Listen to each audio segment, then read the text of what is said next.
Hello and welcome to another edition of the Lotus Lowdown. I'm your host Tom. I'm Charles.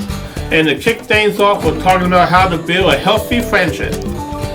To build healthy friendships, focus on mutual respect, open communication, and emotional support. This involves being a good listener, being honest and vulnerable, setting and respecting boundaries, and making an effort to spend quality time together. Nurturing a friendship also means being reliable, forgiving, and celebrating each other's successes while offering support during challenges. Practice mutual respect. Value your friends' opinions, feelings, and individuality even when they differ from your own. Embrace open communication. Be honest about your thoughts and feelings and create a safe space for them to do the same. This includes being open to sharing parts of yourself and being a good listener. Offer and receive support. Be there for your friends during both good times and bad, and allow them to do the same for you. Be reliable and trustworthy. Follow through on your promises. If you can't, communicate honestly and apologize. Set and respect boundaries. Communicate your personal limits and respect your friends' boundaries as well. This prevents resentment and ensures comfort. Actionable steps. Be present. Make an effort to spend quality time together and stay in touch regularly through calls, texts, or in-person meetings. Be kind and empathetic. Treat your friends with kindness and try to understand their experiences from their perspective. Be forgiving. No one is perfect, and misunderstandings or mistakes will happen. Be willing to forgive and move past conflict to strengthen your bond. Give them space. Understand that everyone needs time alone and for other relationships. Avoid being overly clingy. Celebrate each other. Be genuinely happy for your friends' successes and be a source of encouragement.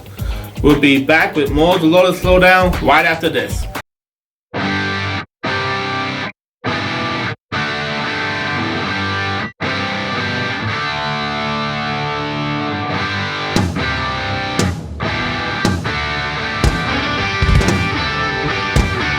Welcome back to the Lowdown. Last week we learned about how to have healthy boundaries. Well, today we're going to learn how to identify strong and poor boundaries.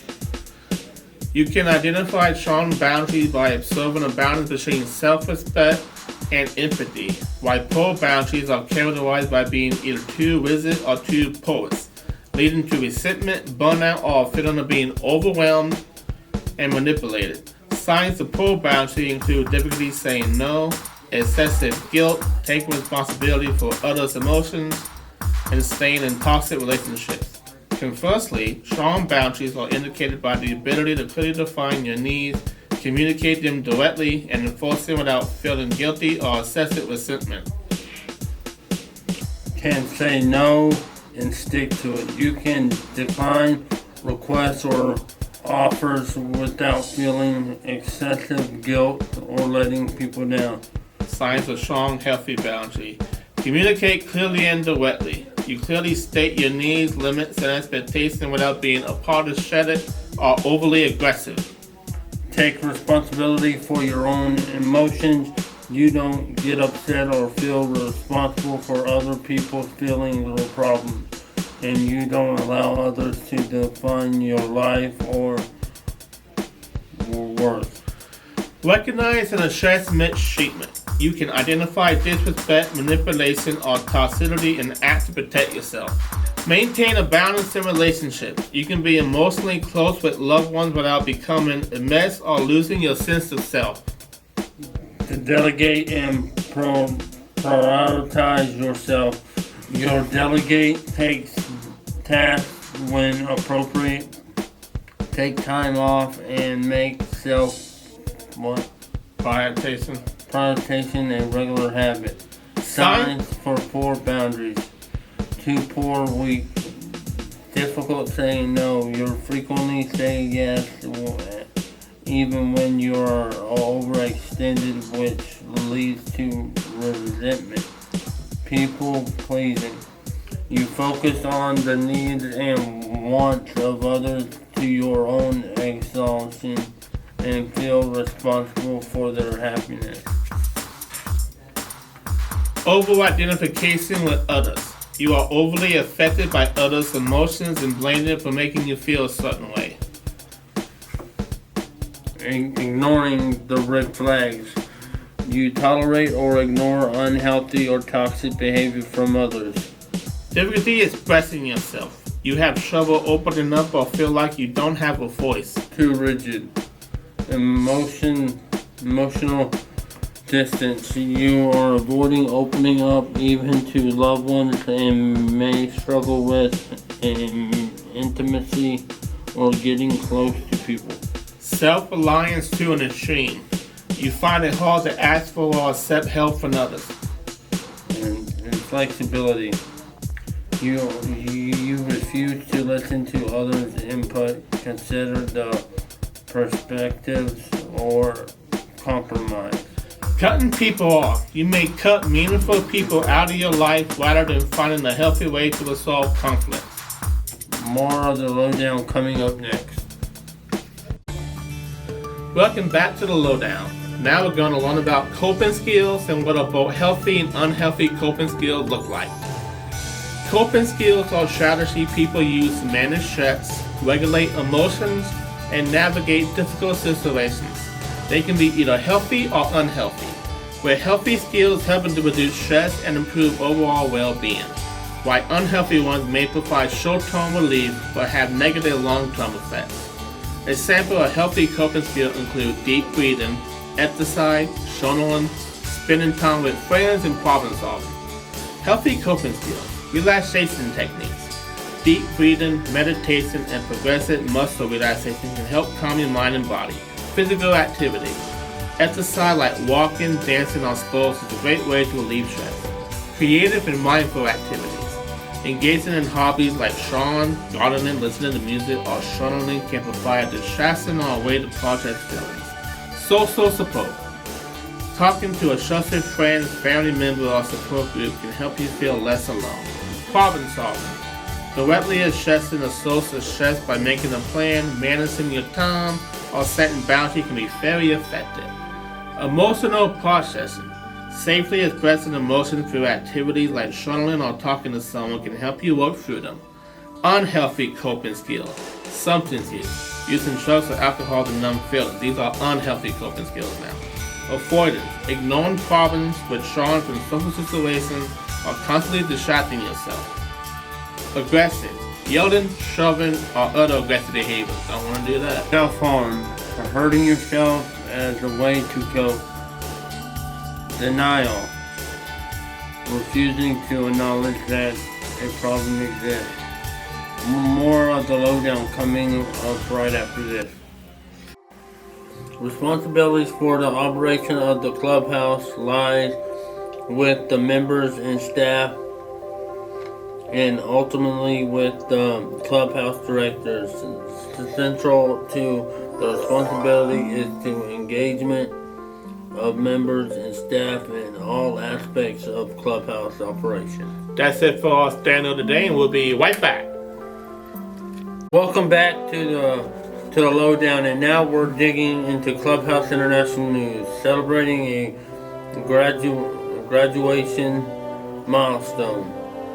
Thus, Sean, a member of New Beginning Clubhouse in Indiana, USA, recently graduated from Illinois Media School, the downtown Chicago campus. The Sean credits the Clubhouse community and Nicki Minaj as major supporters and support of inspiration through his recovery journey. Congrats, Deshaun.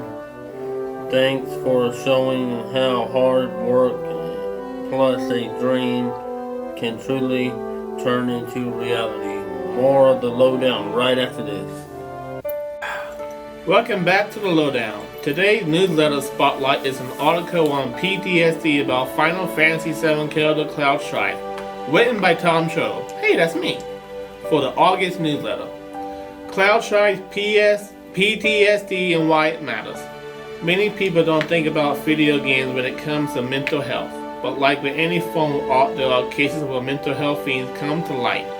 Thus, we have Final Fantasy VII. In the Shoni remake, where we introduced the Cloud Strife, the central protagonist. During the course of the game, Cloud struggles with PTSD, his identity and memories. That is felt even harder in the Shoni Shoni remake, where in just the first couple hours we see Cloud getting headaches, reliving the destruction of his feelings, seeing illusions of his dead mortal enemy, ghosts, and debris falling on him, showing the seriousness of both PTSD and hallucinations that so many of us struggle with. Stay tuned for more of the Lotus Lowdown. Hello, Rebekah. Hello. How you doing? Good, how are you? Good. How long have you been a member of Topeka? Or the Lotus House? About a month now. Okay. What is your favorite unit? Admin and Threads of Hope. What do you like about your unit? I like the data entry and I like painting. Okay. What's your least favorite thing to do in your unit? Answering the phone. Oh, okay, cool. What's your favorite thing to do at the clubhouse? Talk to everybody. Okay. Where are you from? Here in Topeka. Oh, okay, so you've been here all your life. Yes. Wow. What hobbies do you have? I love art of all kinds. Oh, wow. What's your favorite cartoon? The Loud House. Oh, that's cool. What was life like before the clubhouse? Very boring. Very boring. That's Yes. not good. How has the clubhouse changed your life? It's not so boring now and I feel like I belong somewhere. Yeah, you have a lot of friends and everything. Yeah. All right. That's good, Rebekah. Yes. Okay. This week we've had many new and exciting celebrations at the Lotus House. First off, one of our members, Ellen, has taken out the trash and deserves to be celebrated for her actions. Another member, Dallas, should be celebrated for 8 months of sobriety. Lindsay and Cassie deserve to be celebrated for running the snack bar. David deserves to be celebrated for helping in media, and Tom and Alexis for helping clean the dining room tables and taking out the trash. And finally, every member at a clubhouse should be celebrated for helping with protocols. Welcome back to the Lowdown. And Clubhouse now, staff. cut. We talked the same time, cut. Welcome back to the Lowdown, and today we'll be in Clubhouse Standard number 11. Take it away, Charles. Clubhouse staff has cut 11. Cut. responsibilities for the Good morning and welcome to the Lotus Daily Dose. Do it over. Good morning. This week we've had many new and exciting celebrations at the Lotus House. First off, one of our members, Ellen, has taken out the trash and deserves to be celebrated for her action. Another member, Dallas, should be celebrated for 8 months of what was this? This week we have had many new and exciting celebrations at the Lotus House. First off, one of our members, Ellen, has taken out the trash and deserves to be celebrated for her action. Another member, Dallas, celebrated for 8 months of sobriety. Man, I said it.